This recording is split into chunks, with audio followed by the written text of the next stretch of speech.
Guess what? We're live. Hey, everybody. I want to Good to be welcome. alive. It's good to be alive, and I really want to welcome. He's become a great friend of mine, Jude Gerard Prest. I started doing these deep dives, and I thought of you right away because I met you at a fellow director's birthday party, and we sat next to each other, and we realized we had so much in common. We became friends and collaborators at the same time. Well, we And said I've right been, there, right? We yeah, said right there, like we got to work together on yeah, something. we got to do I something. think Yeah, 20 minutes into the conversation, yeah. I love that, and I've ended up writing a script with you, which is our Switch script, and we've filmed together, we've traveled around, and you're a terrific professional. You're an actor, writer, director, producer who I really respect, which is surprising. Yeah. And I wish I could say the same about you. yeah, But one day you will, because there'll be a rifle pointed at your head. yes. No, I just felt to that end. I know you're doing an introduction here, but I just we clicked like you rarely click with people, Yeah, and you're incredibly talented, and I've just loved working with you, loved writing with you, loved having you, on projects that I've done and being part of your projects with the radio dramas and stuff like that's that. So right. it's been, We yeah, Mindstream. Yeah, absolutely. And I'm something getting that choked really up. something that really struck me is behind you there's a poster, and we started talking about The Godfather Part 2, and today um I'm really pleased you agreed to be on the deep dive. Look, I argue that at the time, and then I want to hear how you came to the Godfather series, and how you discovered it, and then where we are now with it. But I would argue that back then sequels were not prestigious, and they Not were at not all. a big deal. There was no part two after something. And I argue that The Godfather Part 2 in many ways exceeded a brilliant masterpiece, which was The Godfather, but also the Godfather Part 2 exceeded ambition. It set a bar where sequels could be considered valid, as an art form. And how did you come by it? Did you see them in order? You saw Godfather 1 and 2. How did you come by it?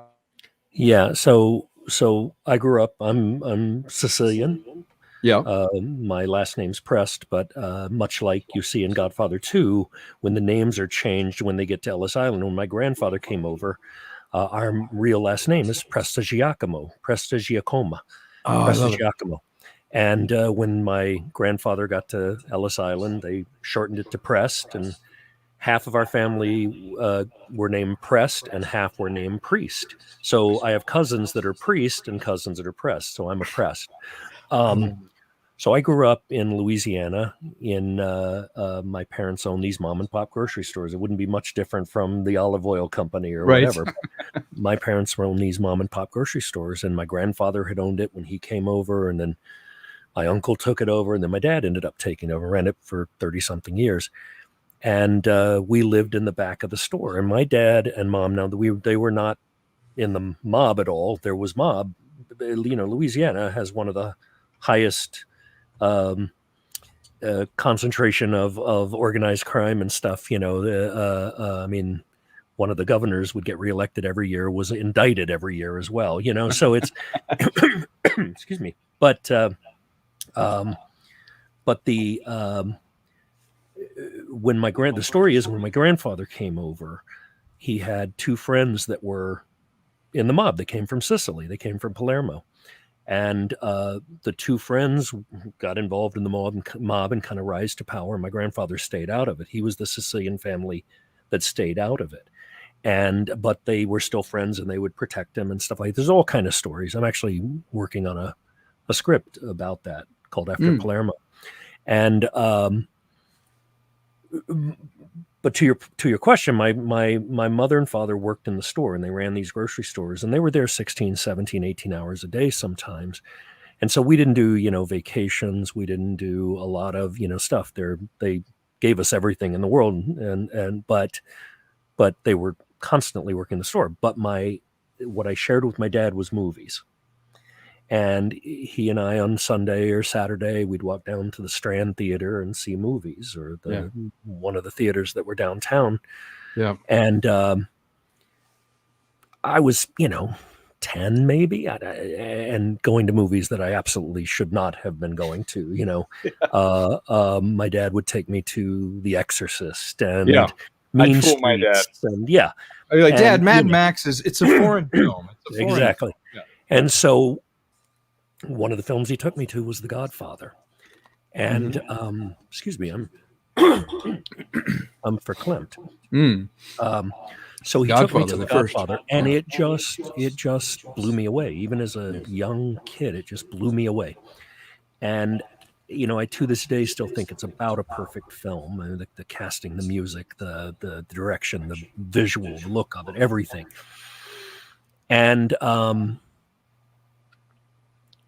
so that really shaped not only my love of The Godfather and Godfather 2, which we also saw together, but movies in general. I really think that's what ultimately made me want to do movies, get into the filmmaking.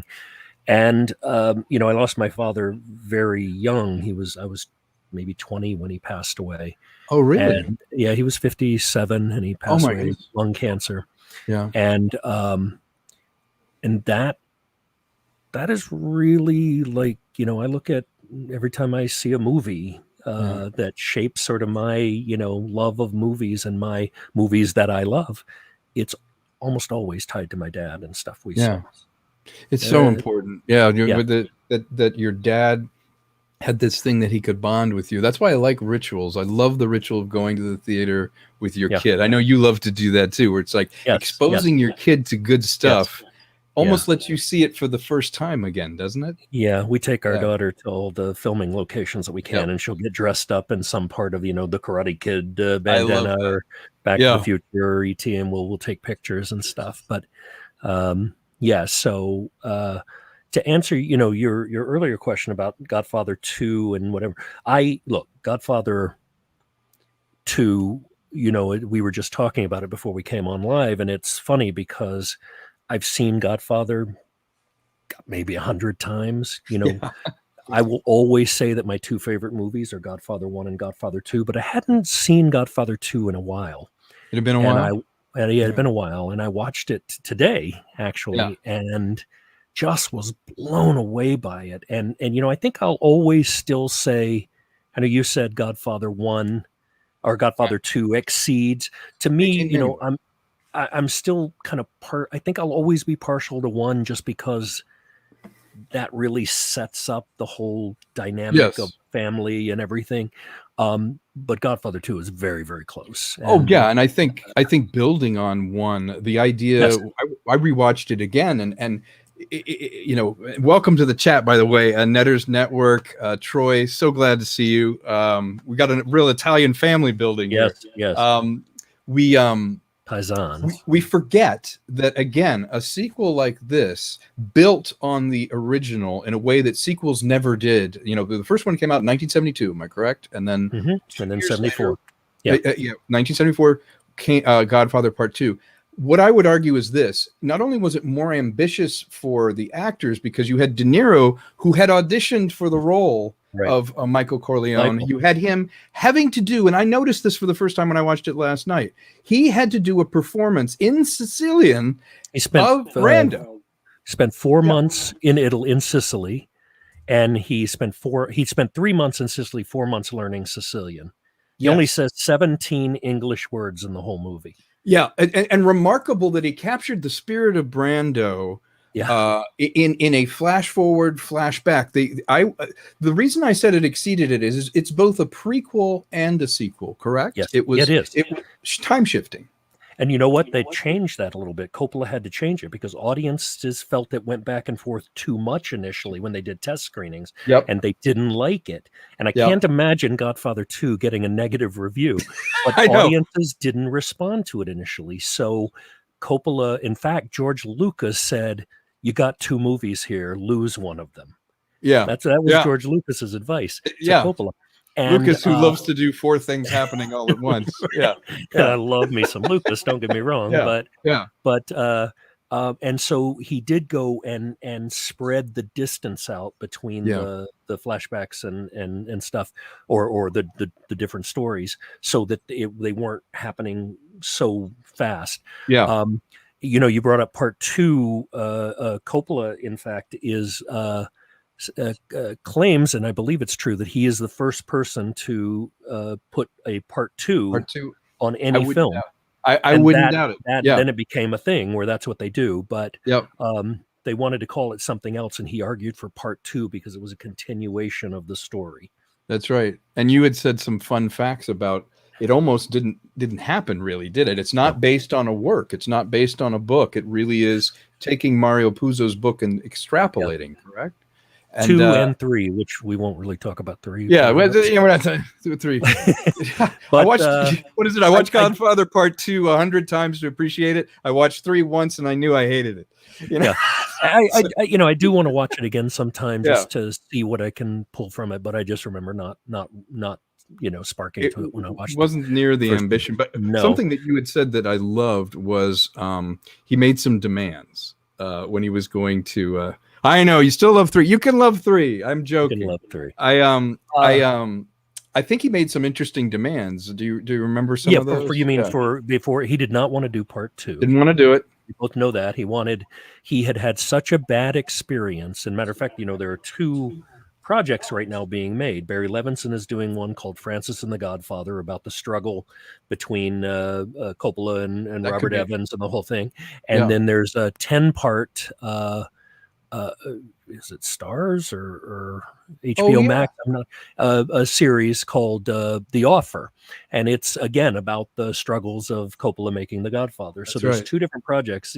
If you've got 2 projects that warrant talking about how bad it was making a film, how difficult. How difficult it was. So Coppola wanted nothing to do with 2. He didn't want to do it, and there were conditions. Finally, he wanted Martin Scorsese. Paramount said no. The first one was so successful that they wanted him, and so he said he'll do it on conditions. He would get to make The Conversation, which is also one of my favorite movies. He made it between the 2 movies. Yep. And he you reminded me, which I didn't know, that he had to write Great Gatsby. Yeah, he wanted to write Great Gatsby. And that Robert Evans, who was a producer on 1, could be nowhere near 2, that he was not to be involved at 2 at all. Couldn't touch it. Yeah, couldn't touch it. Some bad mojo there. Yeah. Some bad, yeah. So...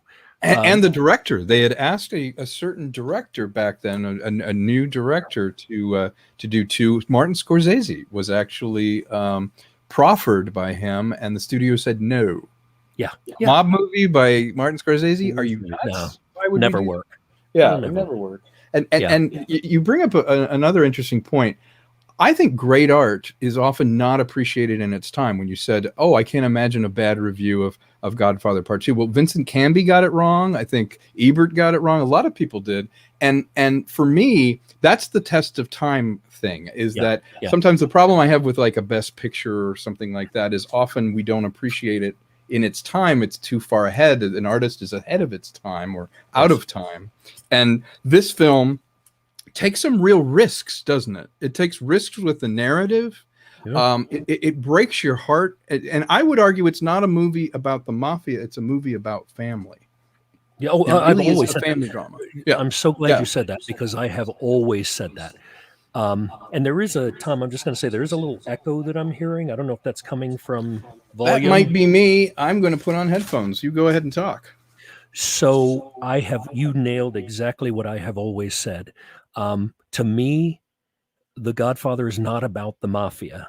It's really about the disintegration of a family because of the choices they make and the decisions they make career-wise and with their lives, and obviously the mob, Cosa Nostra, whatever is which is only said 3 times in all of the Godfather movies. That's right. Which is in the Senate hearings when the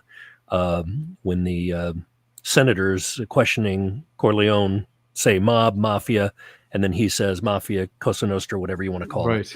That's right. You know who the senators are? No. Did you know that? So in the panel of senators is Richard Matheson, who wrote I Am Legend and Right. Yeah. so Great many writer. Twilight Zones and everything. Great, Yeah. amazing. And Roger Corman is one of the senators. Who gave Coppola a start, Yes. right? He helped Yes. Coppola out. That's Yes. fantastic. I did not know And that. yeah, so That's terrific. it's pretty cool. What a cast in general. Yeah. Oh, Yeah. I mean, well, let's just, I mean, look, we can and will go on about, Al Pacino all day and De Niro all day. Let's talk about John Cazale. Because Pacino, one of the best performances, if not the best performance ever put on film. Yeah. That period of the 70s was so great for Pacino. I mean, there is a great story that I read where Pacino said Godfather 2 took 104 days to shoot, and he got frustrated with Coppola because he felt things were going too slow, and he said, "Serpico, we shot in 19 days. What's taking 19 so long?" days. Yeah. I can't imagine Serpico being 19 days of shooting. That seems crazy because that's such a layered film also. But, intense. Pacino just had that. I mean, and he is, if you ask me who my favorite, I can tell you my Pacino story. You've met him. The greatest. I worked on the Oscars for 10 years and I did a lot of stuff. Worked with a lot of celebrities, met a lot. Pacino is still the greatest celebrity encounter I've ever had. But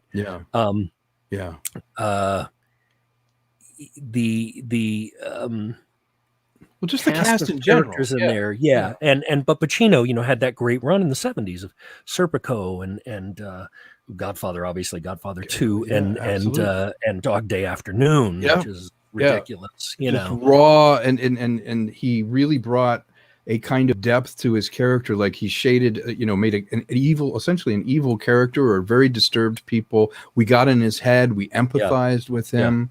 You were saying, Frito in this, John Cazale. Oh my God. And the thing is, you realize his acting. There's a scene where they're sizing each other up, where he knows it's him.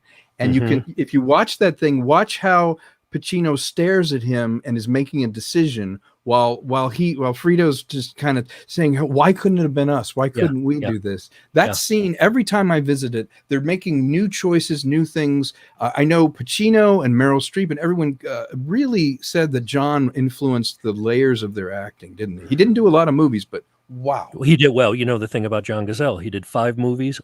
Every single one of them was a Best Picture nominee. And winner. I think Best Picture winner. He didn't do Deer Hunter, Godfather 1, Godfather 2, The Conversation. That's right. And I don't know. Throw it out to the chat. I'd have to look it up. Yeah, I'm blanking right now. But he did. I think it's Dog Day Afternoon. Yes, Dog Day Afternoon. He only did 5 movies. He only did 5 movies.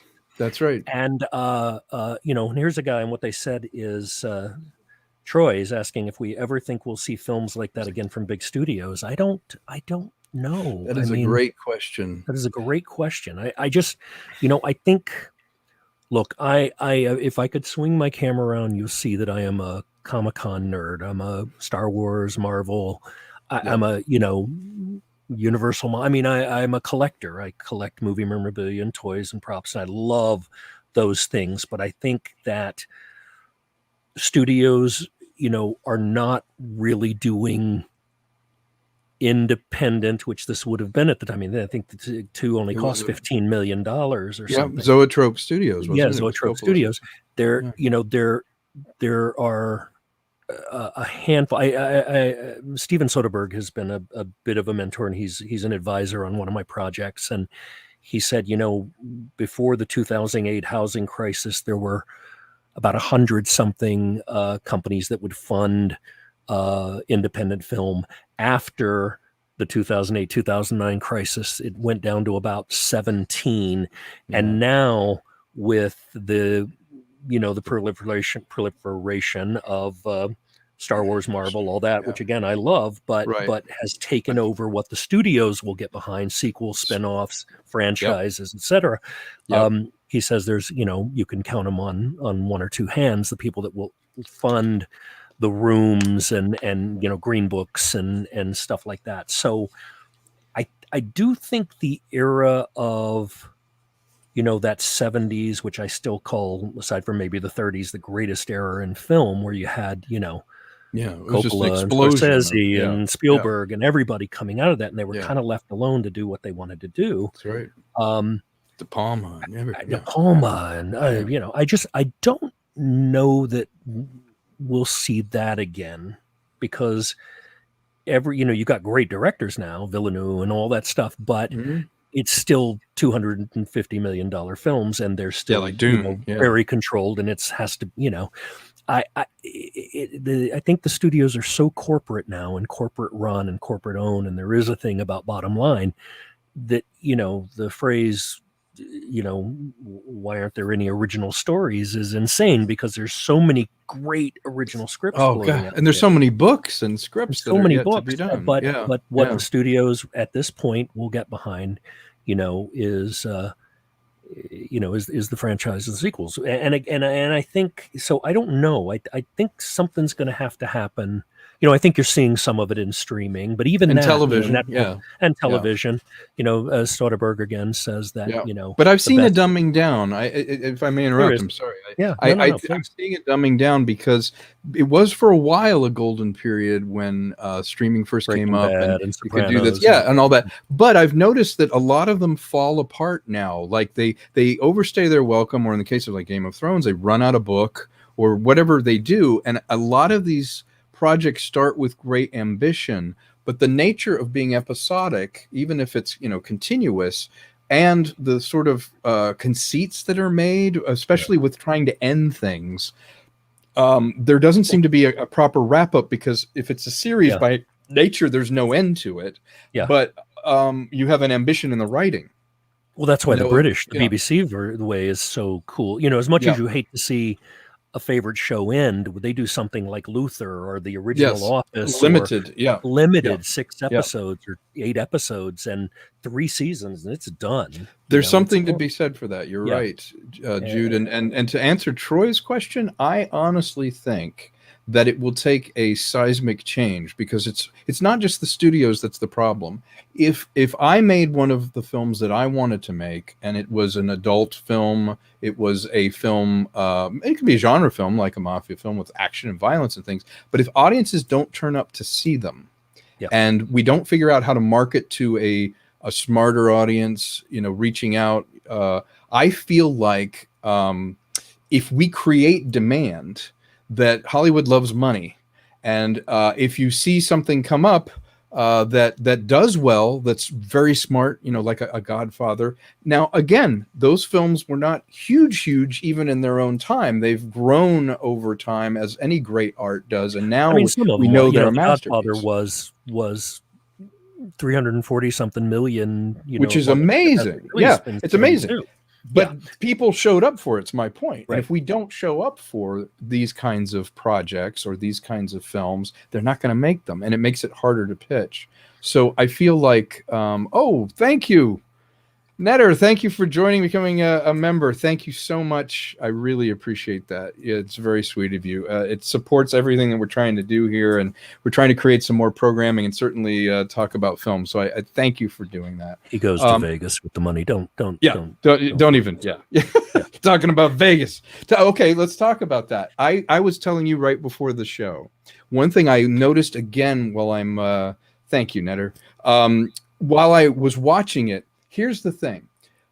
You always had scenes that were very effective set against a kind of artifice or a big canvas. For example, the birthday party at the beginning, you have the glad handing and all the kind of fakey stuff that's going on, that's front facing out to confirmation, the public. the confirmation. Confirmation, and the sort of artifice around that always is counterpointed by a little meeting in a back room where he's threatening him, and it turns out the guy who's giving you the check is like, I'm going to put the screws to you, I'm going to take all that. And they do it again and again. They go see a show in the flashback with De Niro, and they're watching this fun show about the Italians coming into thing, and this intense things happening on the other side. And he's always contrasting big things. Like the one of the best scenes in cinema history is the scene at New Year's Eve, when he knows it's you, Frito, I knew it was you. And that huge canvas, but it's the intimate thing of one brother betraying another and him knowing it. He knew it was him, and it broke his heart. Yes. And I think that film does that better than any movie I've ever seen. Where it's big and small. I agree with you 100%. And I would say that my favorite edited scene in any movie in history is the baptism scene in the original Godfather, where, Yes. do you reject Satan? Do you? And it's intercut with all the murders he's ordered of all the Yes. heads of the five families. Brilliant.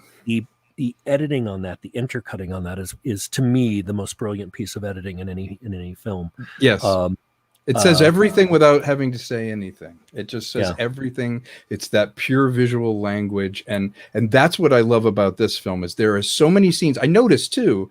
Not a lot of moving camera, not a lot of fancy camera work, but we have to give a shout out to the DP and Gordon Willis. What he did. Oh my Gordon God. Willis, amazing. You know that Paramount did not like his footage, starting with The Godfather. They called him the Prince of Darkness. Prince. That's great. Was starting, for a and I DP. noticed, yeah. and I really noticed on this that a lot of the scenes are really dark and in shadows, and where you just see people coming in and out, falling off just the a glass. piece of the facelit. It was. Yeah. I never. I don't know that I ever really paid as much attention to that till I was reading about Gordon Willis, and he said if he shoots anything from above. And they specifically mentioned Godfather 1, where Don Vito is the assassination attempt on him, and the camera is high. He said that's God watching down on them. That's a view of God looking down on them. Looking down at them. And then he said his style of shooting was he wanted to do it from, I think, 4 to 5 feet, because he wanted every shot to be a point of view from some character. Oh, that's interesting. Yeah. So it always had a point of view. There was always a point of view for the shots. And I was struck how many things played out in 2 shots, like where you see everything, or mise en scène, as they say, where it's a wide shot, so that you're watching scenes. You're watching the rhythms of the actors unmanipulated by editing, or you're not feeling the hand of like, oh, let's pull this up, or let's use a different take. It's like those things happened in scene. And it was very complicated, the staging of it, but it was actually quite simple how he actually set and staged the scenes. And we don't get that very often in film, do we? No, and it struck me again today when I watched it again today that the scenes are pretty epic. I mean, same as in but I think even more so in 2, where the Ellis Island, and I mean there's no CGI. This is. Oh, it was amazing. Hundreds of extras. Yeah. The costumes. Weren't you saying that the city too, when they would see the period stuff, like you could see as far as the eye could see? That's what I'm saying. You're looking down in 1918 or whatever it is, and you're looking down this entire street, and it's the cars. And I we both are very production savvy, but I in my mind was going, obviously there's no CGI. Was that a matte painting, or did they really find a street that they just dressed? It's hard to tell because it's done that well. And just the scope of the Catholic festival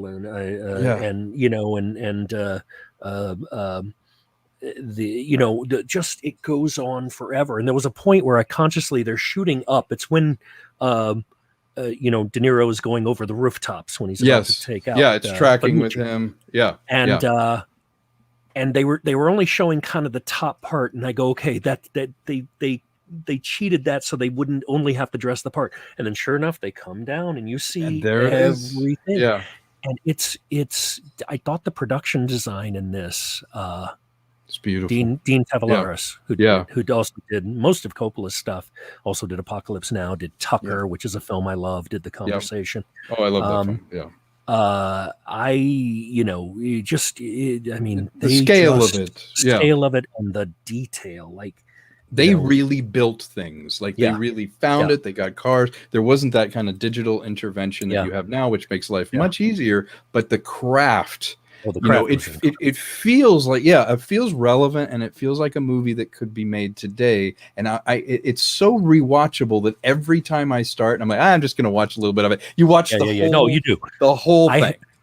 I have every DVD and Blu-ray set of The Godfather you can probably have, and if it comes on, commercial TV, I will still sit and watch it. You know, do you have the 4K version? Do you have that Yeah, one? yeah. Yeah. How's that Yes. look? I haven't Oh, it's seen it. awesome. Beautiful. Yeah. Yeah. Beautiful. Beautiful. The only Yeah. one I don't have, which I would love to get sometimes, is is it the Godfather Saga, where they did it in chronological order. Oh, right. And Coppola I, actually I, cut it together, right? Yeah. I saw Yeah. it when it came out originally, but I've never seen it since. Like, that was a long time ago, and I've never seen it Sure. since. I'd love to get a copy of that. But That would be interesting. I'll tell you about detail. Yeah. They had already done a bunch of shooting on 2 with the De Niro scenes, with the Mhm. young Vito scenes, Yeah. and somebody pointed out that the pants had zippers, and zippers weren't invented until 1913. So they Right. went, changed out the wardrobe, got button-up pants, and reshot everything. Oh, you're kidding. I didn't know that. Wow. And I don't even know if you would notice it, necessarily, but they knew. but that Yeah. was, but they knew. They knew. That is fantastic. Yeah. Also, we have to talk about story. For me, you have the Godfather setting up Michael, and you can appreciate him in the position that his father Vito put him in by the sacrifices that we see in the prequel part of it. We see that he created this monster in a way, and ultimately Michael Corleone wanted to just have a family, and he gets everything taken from him, and he can't trust people, but also he wants desperately to be legit, right? He wants to legitimacy and respect, but at the same time there's a viciousness, and by the end of Godfather 2 he's really gone on a character arc. Yeah. I mean, it really is summed up, Yeah. Say what you will about Godfather 3, but it really is summed up by his, the infamous line of, just when I try to get out, they pull me back in. Exactly. It really is. I mean, I think here was a guy who wanted nothing to do with the choices that his family made. He loved his family and Right. and all that stuff. And I think the turning point was when he saw, the assassination attempt on his father's life, Don Corleone's life. And that's when he kind of, I believe that was probably the turning point where he realized he had to step up. It wasn't going to be Fredo. Right. It wasn't going to be Sonny. He was too hot-headed. Right. It wasn't going to be Tom Hagen. He wasn't Sicilian. Right. It wasn't Sicilian. Yeah. So it had to be him. It had to be him, and the I think one of the great things about great villains or great characters, and I wouldn't necessarily call them villains. They're people who that's what they do. I mean, they're bad people, but at the end of the day, is that you care about each and every one of them. You are heartbroken, as we said, when Fredo, especially because it's done by his own brother, I think it's the, what Connie goes through, with Carlo and all that in one, the abuse and all that stuff. And then you see her in 2 and she's just sort of broken, So it's all the choices that, the sins of the father, basically. And yet, the justification would be that everything he did for family. That's right. And then he grows so cold when he finds out that his wife is like, it wasn't a miscarriage, I aborted it, I didn't want to bring another child into that family, and that slap, and then he gets cold, and he becomes exactly what he promised her at the beginning of part 2 he wouldn't become.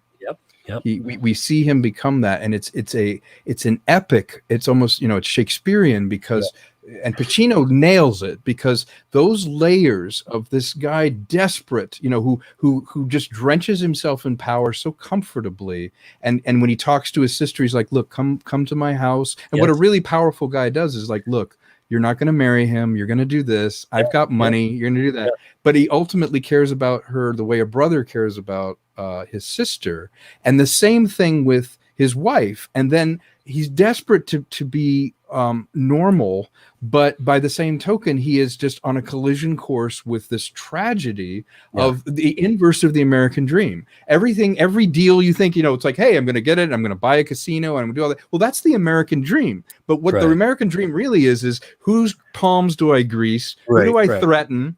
What alliances do I make? Who's going to double cross me? Because and that who do ultimately, I kill if they get in my way? Look at from 1 on. Look how calculating he is. Carlos, when he abuses, Connie and kill and orders, sets up Connie to hit Sonny so Sonny can be killed. he promises her up and down. Do you think I'm going to make my only sister a widow? Do you think whatever? Does that. Fredo, you know, I knew it was the other guy. But hey, you're done. You're, I never want to see you again, but I'm not going to hurt you, basically. And then he comes back and seemingly makes up with him, right? Yeah. But has him killed. I mean, throughout you sort of see this very calculated. And I'll tell you, Pacino. Well, the story is, I think that they didn't want him for Michael. Yeah. Jack Nicholson was being looked at for mine. There were Robert Red. I mean, I think there were a lot of people, and they did not want him. And the scene that convinced the studio is in the original Godfather. They did a test screening of when he kills Sollozzo in the restaurant. Okay, and that look that he does, where he's kind of his eyes are going back and forth, and he's processing it in his head. Thinking loudly, you can hear his thoughts. Loudly, you can see the eyes, and he's staring at them, but you just see everything he's going through, and that's what convinced them to cast him. And Pacino does that like nobody I've ever seen. He does it in the scene with Kay, with the abortion. Yeah, he does. Oh, yeah. Everything you can read in his face. Oh, and actors' tools, the tool set is his face, his eyes, gestures, little choices that he makes. And to Coppola's credit, he had an incredible cast. Coppola was always really great at finding talent. I mean, from then to like The Outsiders to like anything that he would put together, this guy had an eye for talent. But more importantly, what fascinates me as a director is how did he extract these performances? How did you catch them? How many times you have it do it? What was the rehearsal process? How do you make it feel like you're a fly on the wall in these uncomfortable moments? And his choices are fantastic on how he covers things, how he sometimes is looking at how someone else is reacting to what's being said. Yeah. There's a confidence to that directing, but also we forget those are many takes. Those are different ways of staging it. There are so many different things that need to happen to make it work that for Godfather to seem so effortless, there had to be a kind of trust between the director and the cast. Also, he knew exactly what voice. Like, I think, didn't somebody want to be in it, but their girlfriend had to write his lines or something? Some actor didn't come back. Yeah. No. So I don't know if this is the one you're talking about, but there were actors that didn't come back. Clemenza didn't come back because he insisted his girlfriend write it. He was arguing about money. Yeah. And so they cast the actor who played Gaza. Gaza, who was fantastic. Yeah. And the day before, because they couldn't do a deal with Castellana, and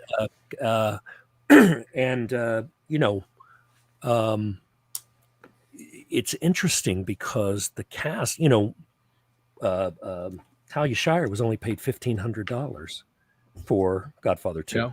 Yeah. It's all in the family. Yeah. Pacino was paid $15,000, I think, for The Godfather, and then got $500,000 for plus 10% of the gross. So worth every penny. Yeah. Worth every penny. Anytime you work with Brando, it was certainly a challenge, and he was actually supposed to be in that final scene in Godfather 2. They had arranged for him to be in Godfather 2 at that final scene around the table. And, I always thought for years that final scene was something they had shot in the original Godfather, but that's not. That was, they brought all those they brought him back. Yeah. And Coppola, Brando was supposed to be a part of it. And the day before apparently had some issue with his paycheck and just didn't show up. So they Coppola rearranged the scene where they all go into the other room to greet him. Which has a power too. Yeah. Right. Yeah. But it's funny because they just, you talk about the casting in this. I mean, down to Tessio and Clemenza. I mean, Bruno Kirby as incredible. Yeah. The voices. Did you notice that what I loved is there was age appropriate people as well. Strasberg and these people were age appropriate to the part, but also they had these beautiful voices, the old Hollywood voices that just you nailed it. You utterly believe them in that role. You don't feel like anyone's play acting. And I thought De Niro caught Vito Corleone, the voice that beautiful. Yeah, beautifully. He had little. yeah. They were smaller, but he even had the implants. Yeah, The the thing. dental implant thing that yeah, and he caught it, and I think the daringness of having a prequel happening simultaneous with the sequel, but seeing how they intersect and building that emotionally is what makes that film amazing. Again, a sequel that is equal to the original, which was unheard of because sequels were throwaways at the time. And taking the idea that, okay, we've got this sandbox we can play in. Let's find out where these characters go and how do we push things even further? How do we create these scenes of betrayal? And what I really loved about it is even the music, in my opinion, was even more effective sometimes. It was Nina Rota, right, who did the soundtrack, and there were parts of the music that just I realized I was like, that's like a film school in a box on how to use sound, how to use music to impact a scene. You'll have something happen and then it kind of floats in, or the theme under it sounds very contemporary. It could have been shot last year, and I watched it again. I was like, God, this just sucks you in because it's always big canvas, intimate story that he makes you care about the characters right away, and you're sucked into it, like a soap opera in a way. It's like all these, you get to know these characters over this period of time that the runtime on it was also pretty long, and it just flies by. It flies. Yeah, it does. Yeah. It flies by.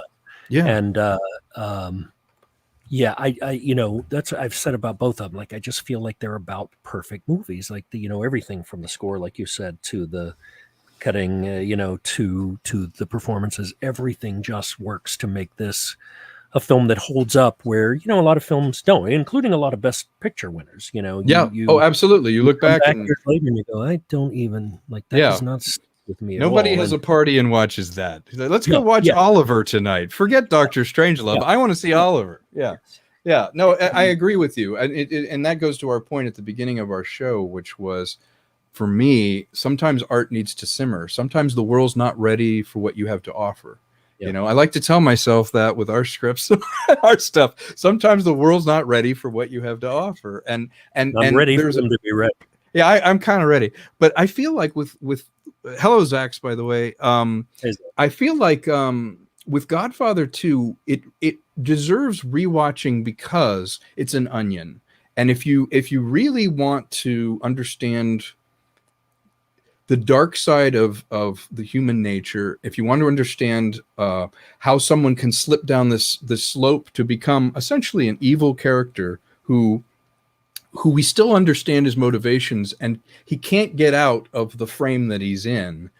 The Godfather Part 2 is anthropology. It really is. At the end of the day, I think the reason we're still talking about it is it kind of haunts us because it's a family drama about a guy who just desperately wants to be taken legit.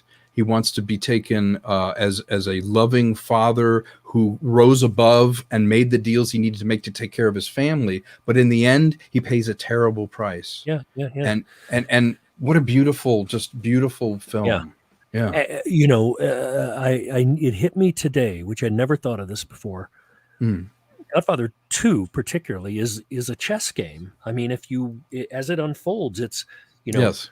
how Hyman Roth set this up to happen here and this happened here, but he cornered it here, and and they were a pawn here, but he had his move ready and he said, I've already put things in motion, and it's like every person was kind of playing their game of chess, ultimately to take the other out.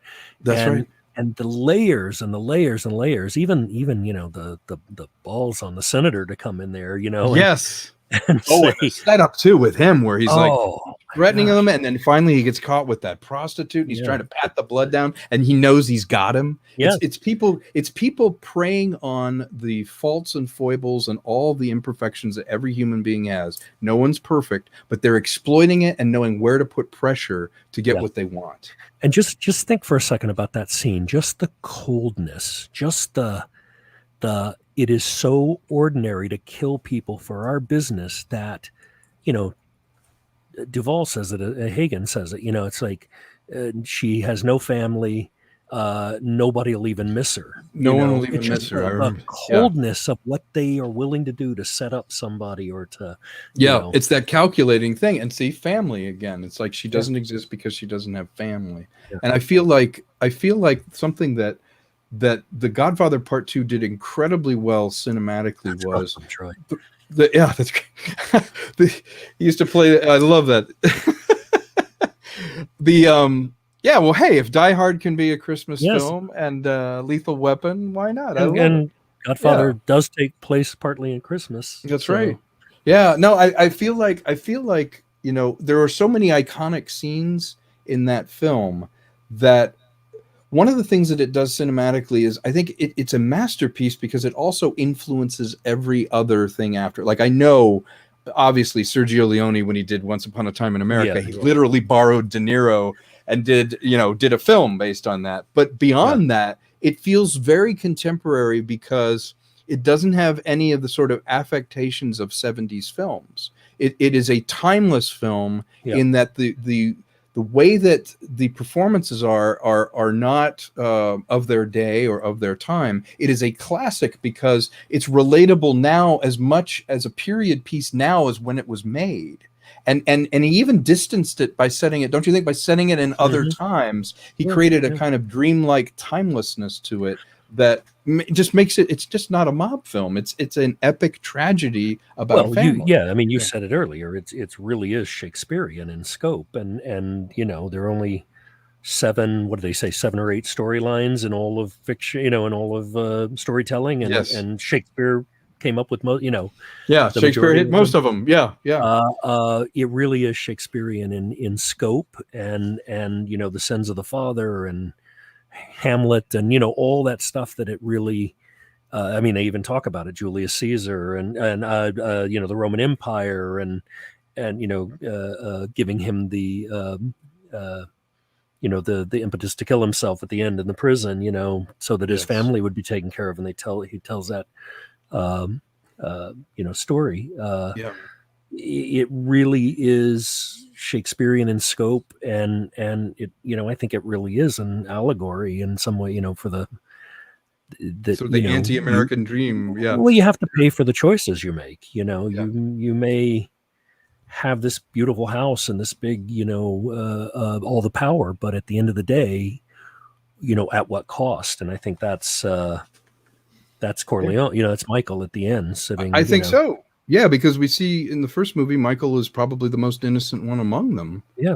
And by the end of it, he's willing to do anything to protect. And he's lost everything. He's of his family. Yes. Sitting alone, isolated, the most powerful man, and yet he had nothing. Shooter.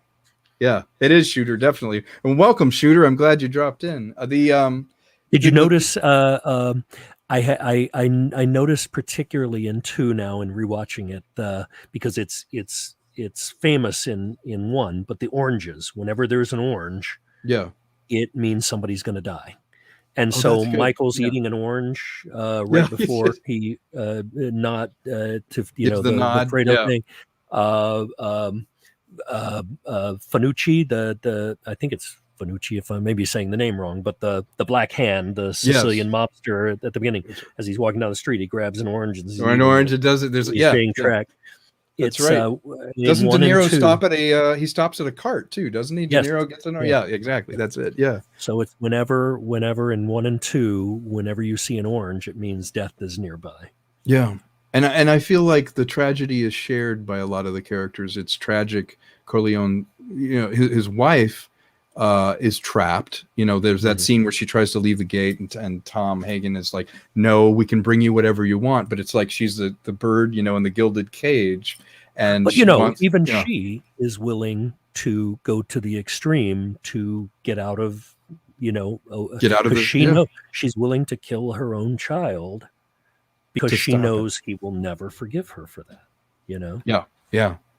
And I would say Fredo is also a tragic trajectory because Fredo, the problem with Fredo is he's likable, and you almost kind of understand why he does it. Like when I watched it again, I started to understand the frame that other characters were like, well, I could see him doing that, or I could see his point of view. But the Michael that we saw in Godfather 1, I could not conceive of doing to him in Godfather 2, right? I mean, it's such a difference Well, that he's Fredo, grown. is kind of the classic case of, Fredo is, the kid yeah, that, sort of gets, shunned and is not thought of as the smart one, or is not thought of as the one that's going to take over.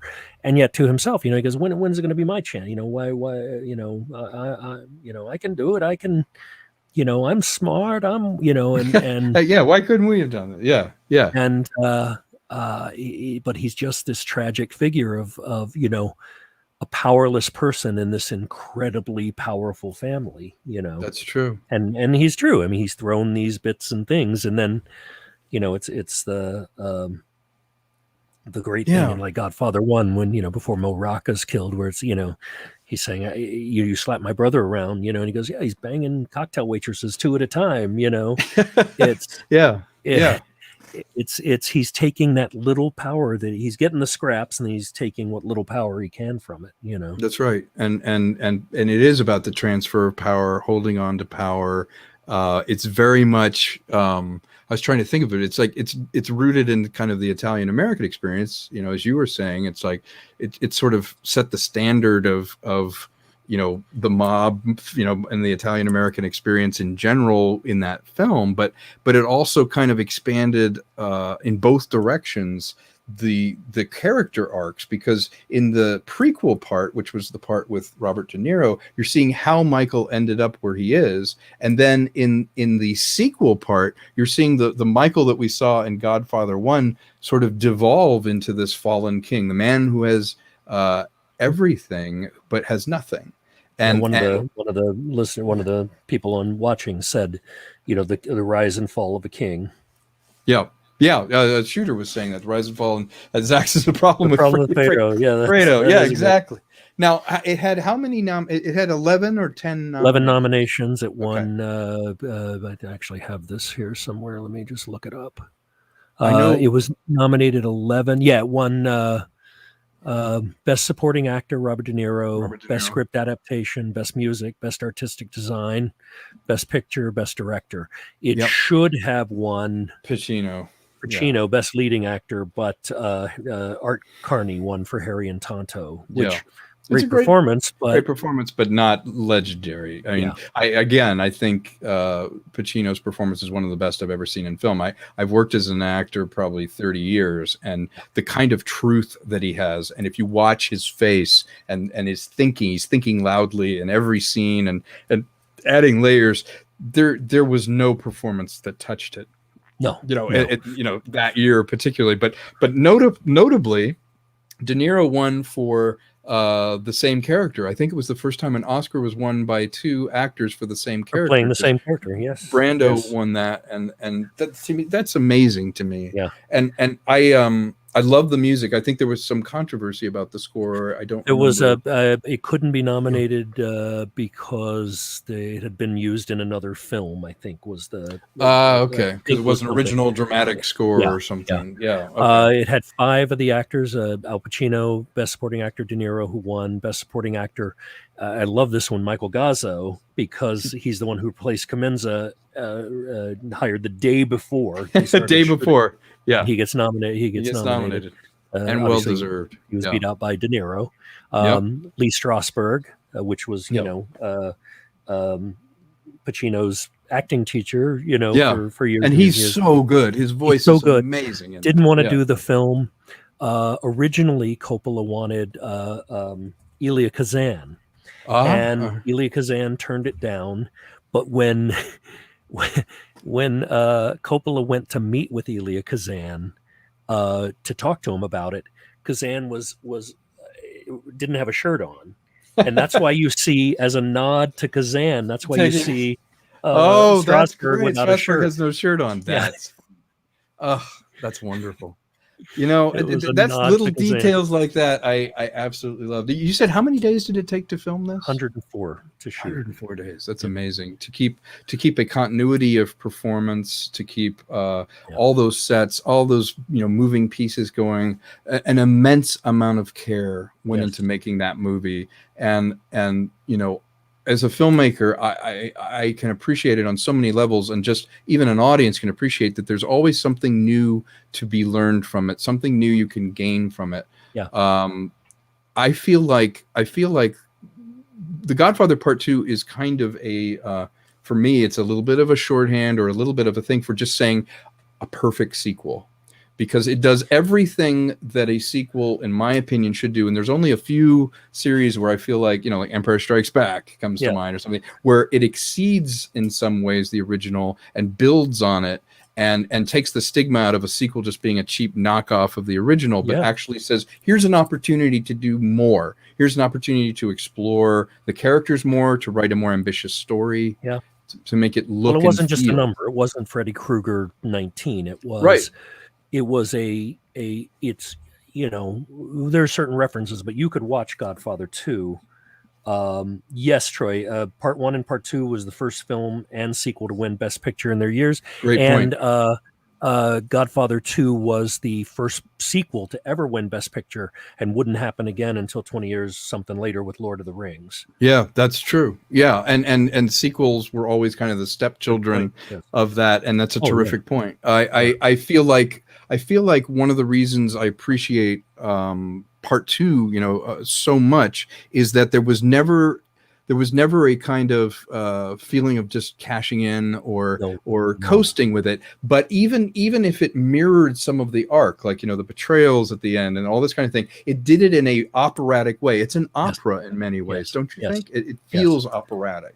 Yes. And I feel like if we took, the work that we're doing now, if we took the work as seriously and had integrity to our work with movies that we're making now, that there wasn't a kind of feeling that it was just widgets or something that we're manufacturing, that there was something magical about the 70s, because it was people making films that they themselves wanted to see, and they were challenging themselves to make the film better.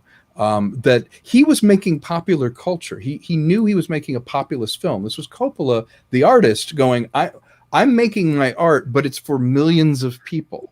The book had been so successful. I mean, the movie is very little to do with the book, and even though Puzo was involved, yes, you're right, Shooter. The mob didn't want it, and Coppola had one of the conditions was they could not say Mafia in the film, in Godfather, and there were a lot of conditions. There's a great story where, who is it? Hyman Roth, Strasbourg. Meyer Lansky is who that was, I guess, not so loosely based on. And Meyer Lansky actually called Strasbourg and said, hey, great performance, but couldn't you have made me a little more sympathetic? I have for God's sake. And it's like, you're Meyer Lansky. I mean, we're the Mafia. I'm not saying we're powerful, but you can't say our name in the film. That's all. Or things break.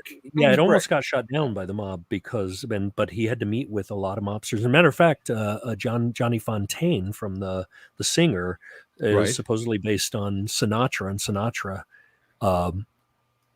did not care for that, because in fact he was trying to kind of back Johnny off. Fontaine was a larger part, and the story is that Sinatra, Coppola trimmed down the Johnny Fontaine part to appease Coppola, to appease Sinatra to some degree. Playing off what you said, about the scope of it, the other thing that's amazing to me is that, as I said, there are two projects right now that are, chronicling a TV series and a film by Barry Levinson that are in pre-production, that are chronicling the difficulty of getting this movie made. So the fact that you had, as much trouble as Coppola had making it with Bob Evans, with them not wanting his cast, with them thinking it was too dark, with the, every day thinking he was going to be fired, everything going on to still come out with a film that has that attention to detail and that kind of production value and to this day is ranked as not only, forget about it even in terms of a sequel, but just one of the best movies ever made. In spite of all that was going on. And Brando, who, I don't know if you've seen God, I love me some Brando, but there are great photos on the internet you can find where Robert Duvall is holding cue cards Yeah. that He was Brando's having standing trouble next to him remembering his line. reading. Yeah. And so, when you deal with all of the egos that they dealt with, and even Pacino, as I read, had problems with the script and wanted things changed, and could be difficult at times. Also got sick for 4 months. I think they had to stop shooting or something. I don't know if it was 4 months, but it was a healthy chunk of time. Might have been 4 weeks. Mm-hmm. They had to basically shoot around him because he had gotten sick, and It's got to, yeah. and so when you look at all that was going on there, all the battles, all the problems, all the concerns, all the fear of whether you're going to be replaced or fired or whatever, with Godfather, certainly Godfather 1, to come out with these 2 films that to this day on any list are, Godfather I think is usually number 1 or 2 or 3, Yep. And I think Godfather 2 is always in the top 10 usually. By far, yeah. To be able to come with that type of quality and that type of film that stands the test of time is really a tribute to everybody that worked on that film, and including, probably first and foremost Coppola.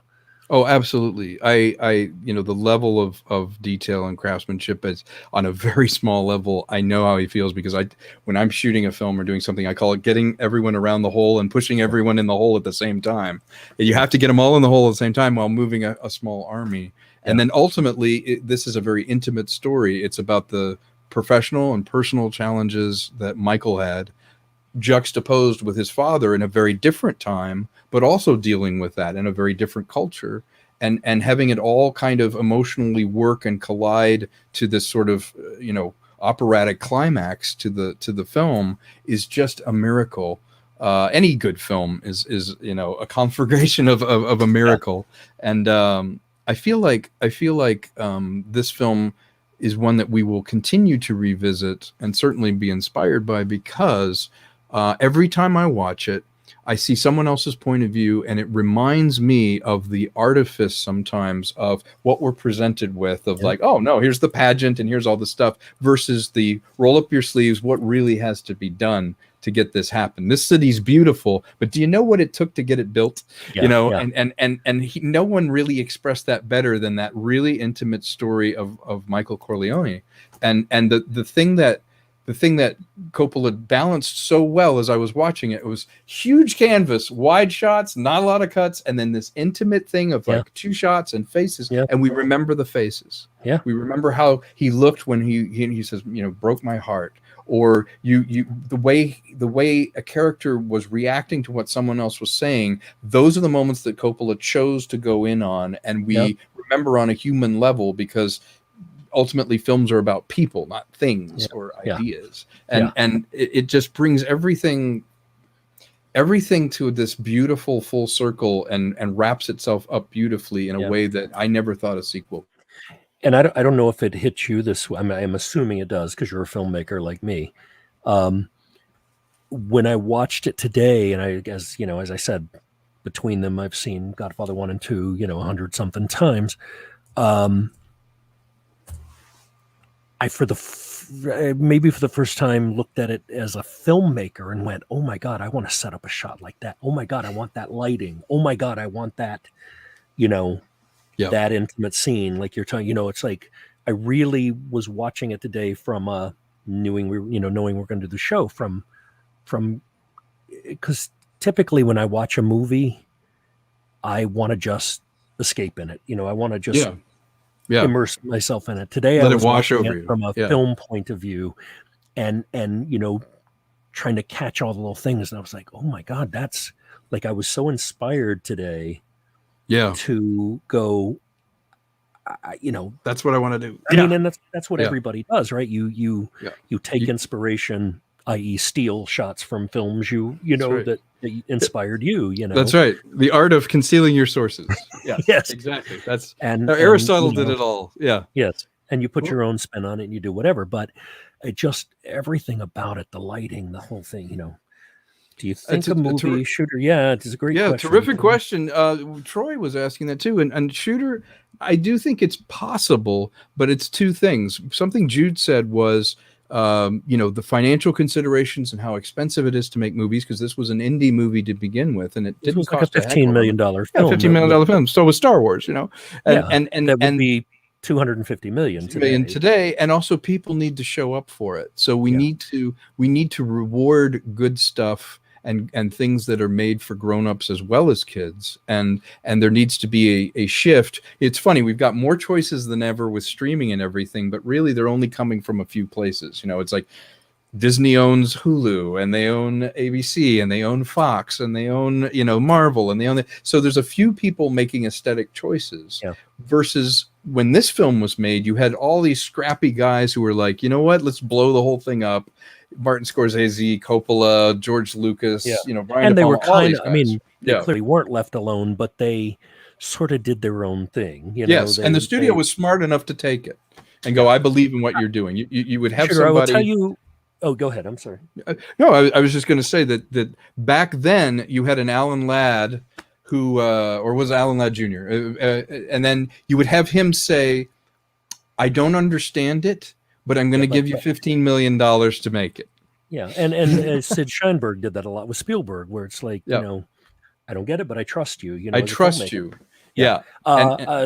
Shooter, I was going to say the only way I think it could really be made today, and of course it's not been in the too distant past that we've had Goodfellas and stuff like that, but even though that's 30 years ago. 30 years. Yeah, I guess. Yeah. That's distant. Yeah. Well, no, look, I'll tell you what probably the exception to that would be is if it were, as The Godfather was, coming from a huge existing IP, a best-selling novel that suddenly hits the New York Times bestseller list. Everything right now when you pitch projects is an existing IP. Except Christopher Nolan. Like his Oppenheimer film might be good. We've never explored the nuclear age. I think he's got an incredible cast already. He's Matt Damon, Robert Downey Jr. Right, but I'm sure he's basing that too on, it is an existing IP, and that Oppenheimer is a very well-known figure. Of course, yeah. But I wish there was more things like that. I wish there were. So I think if there were a best-selling novel that came out right now that was another, Godfather type story, or just something of scope, something of that scope. Yeah, I think you could do it then, but I think it would almost have to be based on, for a studio to put that kind of money in it, that's not a sequel, a franchise, Star Wars, Marvel, something like that. Because if you look at, the past, maybe, 10 years, the films that have the great cachet, Room, Green Book, I'm blanking on other ones right now. The small character-driven films, they win most of the awards, but they don't score huge at the box office. No, because they're not popular culture. They're more rare air, and they feel like they're good for you. Versus The Godfather and Godfather Part 2, have action. They have people getting whacked. They have things like that. I like that balance of things. And hello, script. How are you? He says, making a good point here. The Martian would reflect The Godfather as a very technical book. That was yes, I would agree with you. And that was a migration from a literary work to a very, I think, successful adaptation. I agree. But to my point, here's what I think would need to happen.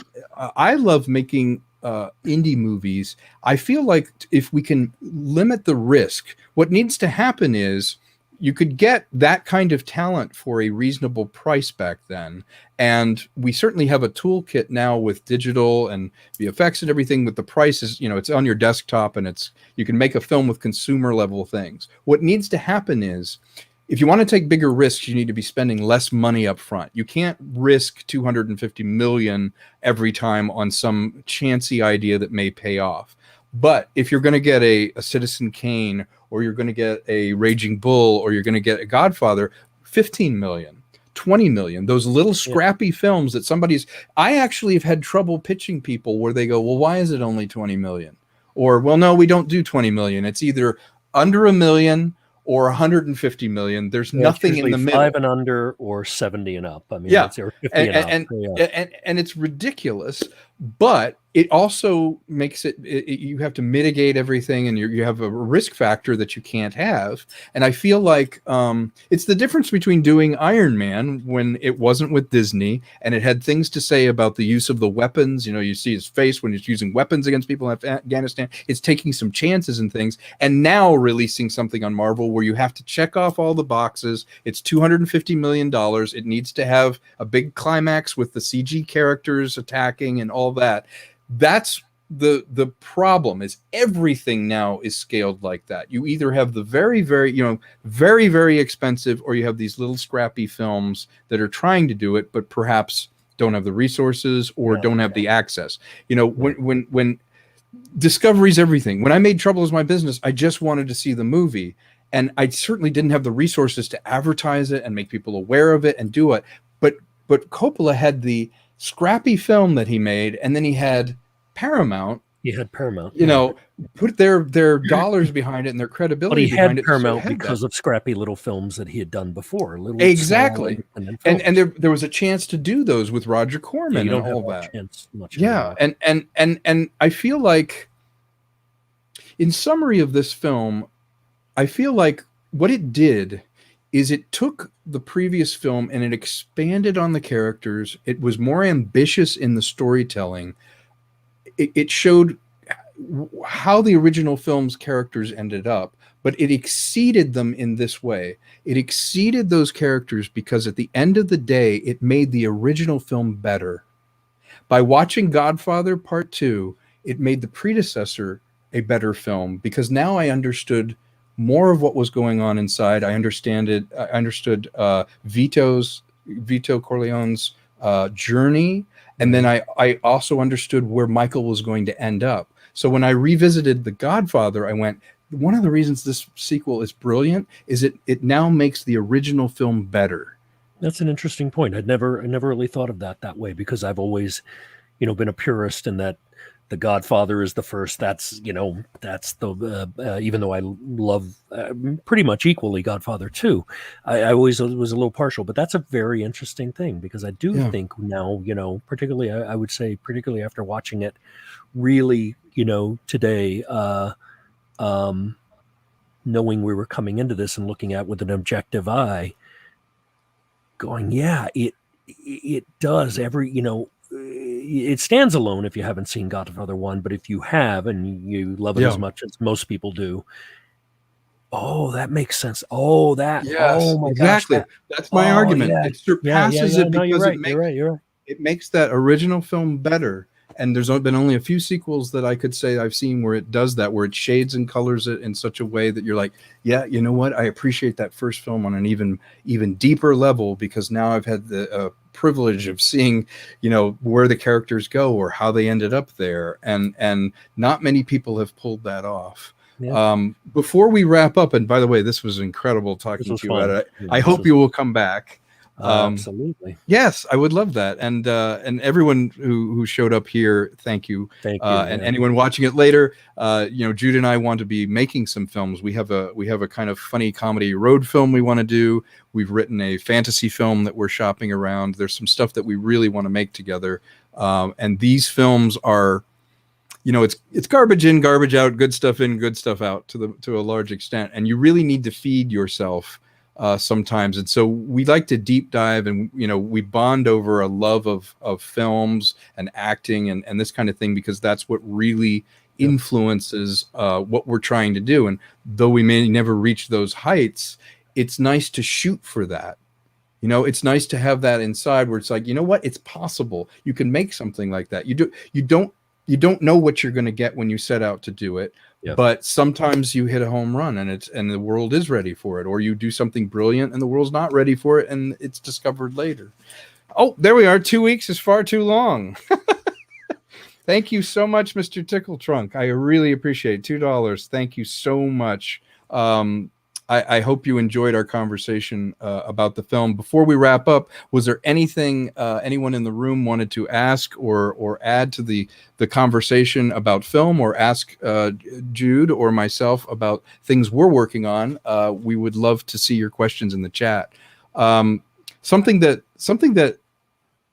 something that I wanted to also talk about was the idea that, do you feel like in a certain way that films have stopped being a writer's medium, that they've really become too much of a producer's medium now, that there's almost the manufacture of film does not originate sometimes with the authorship of it?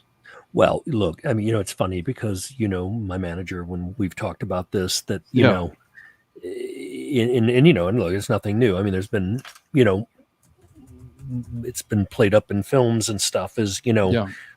in film now, the writer is really kind of the lowest common denominator. Yeah. I mean, they really are, kind of, okay, we love your script, it's perfect, now we're going to change everything, and you don't have any Right. say in it. Yeah. It And was so that good, we is, changed everything. yes, Yeah. and that is a Yeah. lot of it. Whereas in Yeah. TV, the writer is usually the showrunner, is the exec producer. The writer is king. In theater, the writer is absolutely king. Yeah. The contract for film and the contract for writer for a Broadway show are infinitely different. That's right. And in film, for whatever reason, the writer is kind of thought of as the redheaded stepchild in a way. That's right. And it's I don't understand that, because Yeah. everything starts with the story, You cannot make a badly done story, badly done script into a good film. You can certainly ruin a good story. Yeah. You can, I yeah. think that's your point. To your point, I think that's the number one telling thing is you look at so many projects. Hey, Troy, thank you. I'll finish this thought and then I'll answer your question. I think that so many projects start with a phenomenal script or a good script or a great script, wherever it is. And by the time it gets, to the screen, it's the old saying, nobody sets out to make a bad movie. That's right. No one sets out to go see a bad movie. They want it to be good. Yeah. That by the time, so many people have put their hands in it and their notes and their things, and it's gone all the way up to, the accountants and stuff and focus groups and all this stuff. Marketing. Yeah. It's just so hard to have a script end up unless you're doing it in that independent spirit, That's right. Yeah. And and you're doing it as we've talked about, and we're working on doing. That's right. So yeah, I think I think writers are very undervalued in the industry, and I think that without all those stories, and you can see they're undervalued because original stories really aren't being told that much. Yeah. Well, a film is shot 3 times. It's when you're writing the script, when you're actually filming it, and then in post. You actually make that film 3 times, and you need that foundation. Yes, film's a visual medium. The director is very much the author of the film, but without the blueprint, without the sound structure, you're making a building without any sort of infrastructure or any kind of real weight and gravitas to it, without a good script. And too many things I read where it's like, well, we have an idea for it. Let's start filming. We've built these really nice sets. Let's come up with something. Yes. And I think it's just a very strange time that we live in, where marketing sends a brief as to what they think they can sell versus you creating something and then marketing figuring out how to sell it. Yeah. And I think that's going to need to change. Now, Troy, want to know what you're up to. Troy, yeah. So as Tom said, we're working on a number of projects together. I've recently, and look, if there's any truism in this business, is nothing's real till it's real. But I am in the middle of negotiations for a very nice film fund that would be to produce a slate of film projects, one of which would be the one that Tom and I wrote together. The first one out of the gate that I'm very excited about would be, it's a book, it's an IP that I own the rights to, a memoir called The Los Angeles Diaries. It's it wasn't a massive New York Times bestseller, but it's a very popular book. It's a true story of a guy who was a 40-plus year heroin addict and alcoholic. It's dark and tragic, but this author, James Brown, wrote this memoir. James Brown, not the football player, not the singer. wrote this memoir with a lot of humor and hope. And he's been, I think, 15, 16 years sober now. We've become dear friends. He wrote this book that just showed his roller coaster while people in his family were committing suicide and dying all around him in addiction and everybody around him. He was able to pull himself out of it. And it's a really kind of harrowing tale. It's considered one of the best books ever written on the subject of addiction, and it's required reading at addiction centers all over the country. Mm-hmm. And I was able to, it was, the rights were actually at Warner Brothers for a period, and I had met the author, and when it came time to renew, he actually gave the rights to me. And I took a while to write the script because I wanted to get it right, and it went on to win a couple of screenplay awards. And that is the first film out of the gate that I want to do, which flies in the face of everything we've talked about because it is a character-driven drama. What are you thinking? Yeah, right. But that is one out of the gate. Currently, I'm working on developing a TV project with an investor that had a show that he found me through a mutual connection and wanted me to. Thank you. Yes, I love that. Thank you. If you have these glasses, you got that also, at a thrift store. I see them. Yeah. Yes. He can burn ants on the sidewalk when he walks by. That's right. Yeah. That's right. Yeah.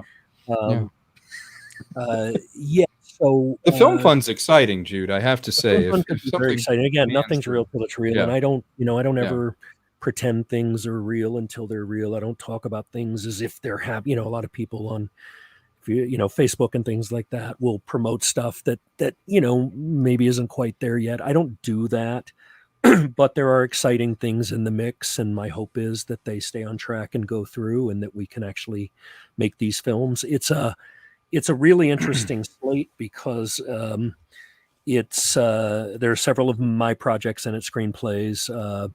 I have another called I think your audio just cut out there for a second. Oh, can you hear me? Yep. That's been very successful. I have a script that's won about 17 won or placed in screenplay festivals, and that's one of them. And so, there's a lot of projects on the horizon. Obviously, COVID kind of sidestepped, many of us. I'm typically a guy, if you look at my website or anything, I'm a guy who a large part of my career is going around the world doing shows, producing and show running shows for National Geographic and PBS and Travel Channel and things like that. And nobody's been sending anybody else in the world for the last 2 years. So, the industry was shut down for 15, 16 months, right. So you and I had fun though. We traveled into the Midwest and threw tomahawks. Yes. That was the thing I remember about the shoot. We threw axes. Yeah. And we were both surprisingly good. We did pretty well. There's a photographic evidence. Yeah, no, I love shooting with you, and you love telling stories, and you take the work seriously, but you don't take yourself seriously. No. And one thing that I really want to have happen next year. If you just met Tom and I and didn't know our sense of humor and our relationship, you would think we hated each other. Yes, because we were constantly or like brothers who bicker. Yeah, exactly. But deep respect, even when I mock you. Yeah, yes. I feel like I just go in it knowing how much better I am. Yeah. So. You can rest easy at night knowing that you're a better man. Yeah. I feel like guys like us just need an opportunity for the right person to say yes, to cut through all the middle stuff, all the crap that we have to cut through, and ultimately have somebody go, I get it, or even I don't understand it, but I'm going to give you money. Because I love to create, you love to create. We just need the resources and the financial underpinnings, to pay people what they're worth, and to draw together, technically the things that we physically have to rent, we have to pay for, you have to feed people, all that. We want to treat everyone right. That's helping us do our vision. Right. So at the end of the day, we're looking for a reasonable sum of money to make a slate of films where the risk is spread out over the various films. They're genre. You want to mitigate an investor's risk and spread things out and do. That's how it works. A variety of different. You don't want to put all your eggs in one genre or one basket, and that's what we're doing. That's what I'm doing with this. Absolutely. Slate. Script Doctor has an interesting concept is king is often stressed more than execution, your thoughts.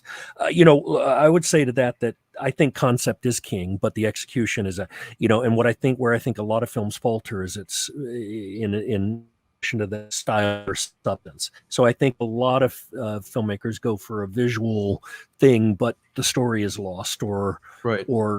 some elements don't, which is why we love these Godfather movies so much, and so many others, not just mob films, obviously, but look at my head goes to Mafia. I was going to say Bonnie and Clyde, but that's really a gangster film too.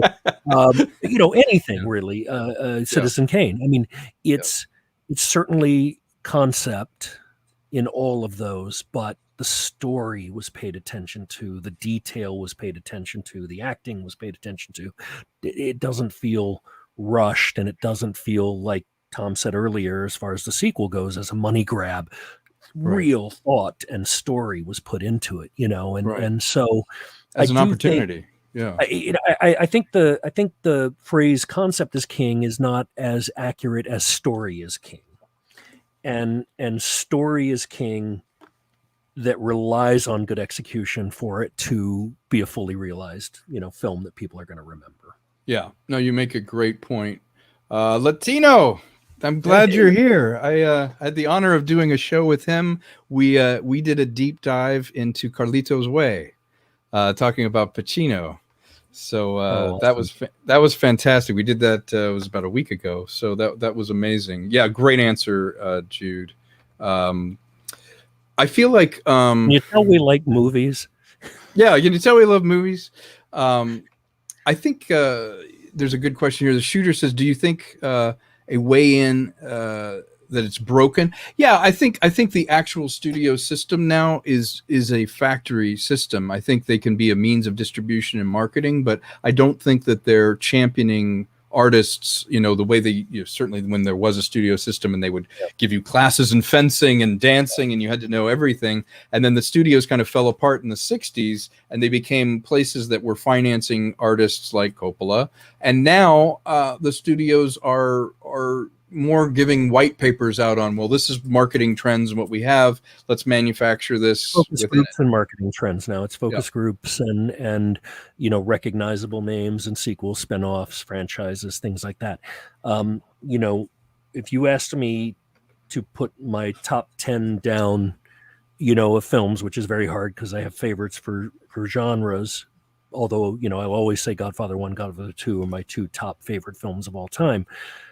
I would put Jaws up there, but in some ways Jaws and Star Wars, which is another one of my all-time favorites, were the death knell of independent film in a way, because at that point, with the huge success of those, it became about the summer blockbuster. It became about a film making $100 million, or more. Now it's not successful unless it makes 300 or 400 million. And that's because the advertising that the P&H prints and advertising and stuff that they have to put into it, the advertising cost, you have to make triple your budget basically to make a profit. So a film that's 200 million basically has to make 600 million or 800 million to make a profit. And there's different sides of that formula, but it's it really kind of in some ways became the death of and I think the real death of cinema was not filmmakers making hit movies. I think the real death was when corporations started, when Seagram's. I was going to say, it was even less that, then corporations taking over. They really, it's like when I go on the road sometimes, and I've had phenomenal network execs, from Warner Brothers on, that I've worked with on shows, but other times there's some, and no names mentioned obviously, but who have never stepped foot on a set, never stepped foot in a production, never stepped foot in the field, and so they don't know what really goes into making films. They're only looking at a bottom line. So I do think that is bad for It's bad for film, and I will go one further. When I'm pitching, sometimes it's the person in the sweater who's cold, who's about 22, 23 years old, and you reference something like The Godfather, and like, well, do you have anything that was made after I was born? That was before I was born. Why would I watch that? A funny story that you say that, Yeah. because I pitched L.A. Diaries, and Yeah. I had a studio exec say, "God, it's very dark. It's like, I don't know if I can sell a project about like drugs and addiction." I was like, "Well, Breaking Bad much, you know?" Yeah. And Yeah. Yeah. and I said, "Listen, to me," and I said, "I'm not comparing myself to this, but to me, it's what we said earlier. To me, I said The Godfather is not really about the mafia. You know, I said, you know, The Godfather is not really much like the mafia. Much like, I would say, this film is not about addiction and drugs. It's about a person overcoming those great odds, and that's the backdrop." And she said, "God, yeah, I've never seen The Godfather." And I was like, "You are a development exec at a studio, Yeah. and you know, there is." I just feel like anybody who's in that position should know the classics, should know I agree. It's your job. Lawrence You of know? Arabia, should Yeah. know Citizen Kane, should know, I agree. you know, I agree. Hitchcock, should know everything and not be limited to what, you know, What is out the last year? summer. Yeah. You know, Like oldies, 5 years ago, oldies. Yeah. And I think also the level of complexity that you're able to do. I've had someone ask me to come in and they say, "Oh, we love Trouble's my business," and I thought it was great. Do you have any really kind of intricate or interesting things that you could do? But feed me like I'm 4. And I'm like, "I'm sorry?" It's like, "Yeah, no, I mean, it's too much, but feed me like I'm 4 years old, and I'm like, how am I going to get a complex or adult concept to you feeding you like you're 4? Like they will say, I'm projecting that the audience is just dumb, so I'm going to be dumb like them and not get what you're saying. Yeah. And that's yeah, Shooter, I see that. Yeah, film script and didn't even read it. It's like it felt too heavy. It was about 2 pounds too heavy. We passed on it. And by the way, you should talk to Polly at Latino Slant about LA Diaries. I think that might be up his alley, according to Troy. I think part of the gatekeeping that goes on is one of the requirements should be that they have a very literate film background, that they don't underestimate the audience, and that there needs to be a conceit that it's like, well, you know what? Let's assume they'll rise to it, that they'll meet us halfway, because I love how they're constantly surprised. We're like, Inception, that did so well. I don't understand, and it's like, well, it asks something of the audience. The audience went and saw it. They liked it. And we need more of that in film. I would be a happy camper if I could, direct and produce some movies that didn't insult your intelligence, but they were genre films, like the classics that I love, but you didn't have that kind of gatekeeping happening, that there was a certain level of trust or a relationship you could make with somebody that had money. Probably most of your time is spent looking for money, not making the film. The reward is that it's like acting. Acting is driving with occasional moments where you act. Yes. And filmmaking is looking for money and occasional moments where you go, okay, let's make a really cool film. Business affairs, and all that stuff. Getting screwed, we've diverged obviously from Godfather 2, but these are great questions. Yeah. One of the things, and this might be a really cool show that we should do, Tom. Okay. If you'll have me back. Sure. Is you and I have talked about this a lot, which is, also just the process of filmmaking right now. Like, look, I'll be the first to say I love CGI. Tom loves CGI. I use it. There is and there's incredible places for it. But to me, there is nothing like the practical effects of, The Thing that Bottin was doing, or any of that stuff, which again was a very underappreciated film when it came out. So to me, I think, to be able to get, a budget where you can do a lot of those, say what you will about, Force Awakens or J.J. Abrams taking over Star Wars, but the fact that he built an actual Millennium Falcon full scale, you can tell, you walk onto that and you feel that, Yeah.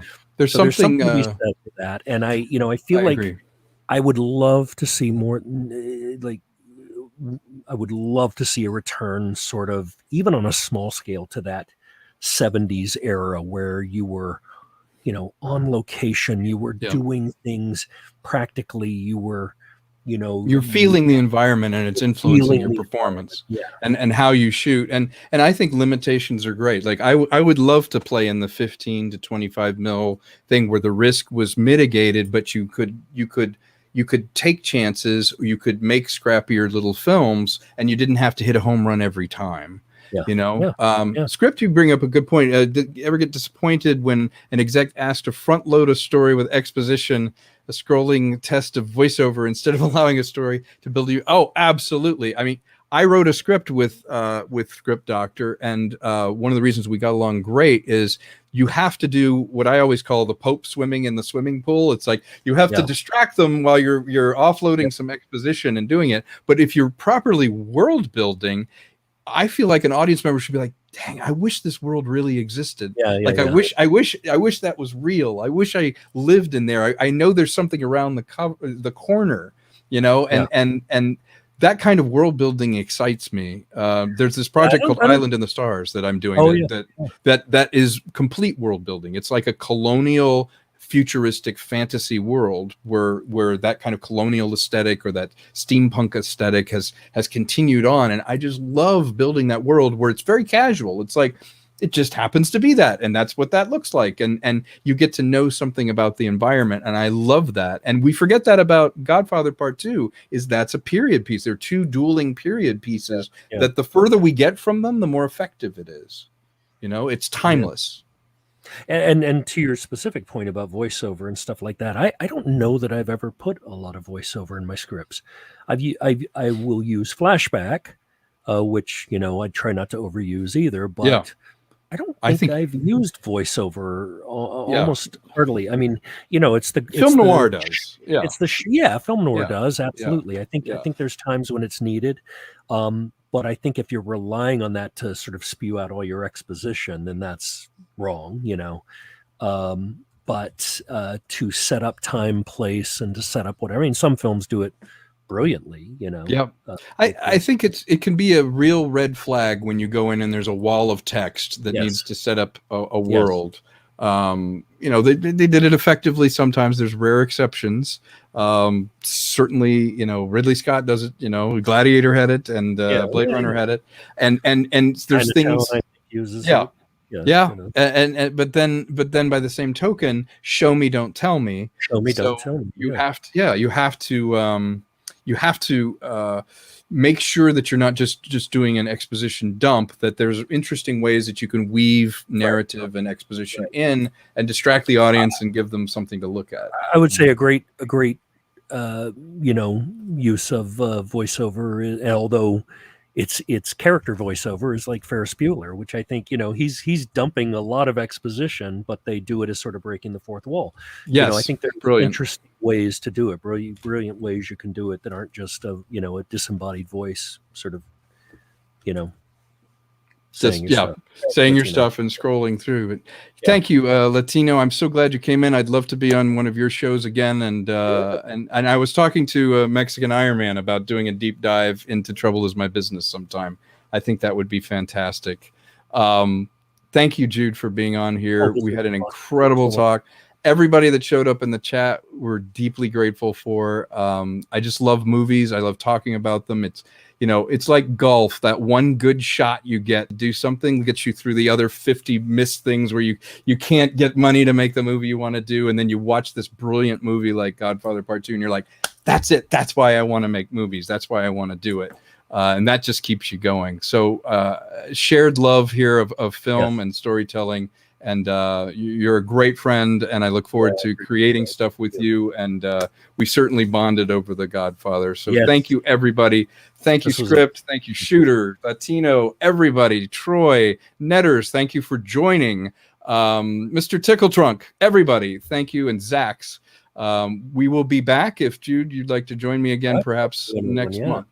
Thank you so much for being here. Take care, everybody. Have a good one. Bye-bye.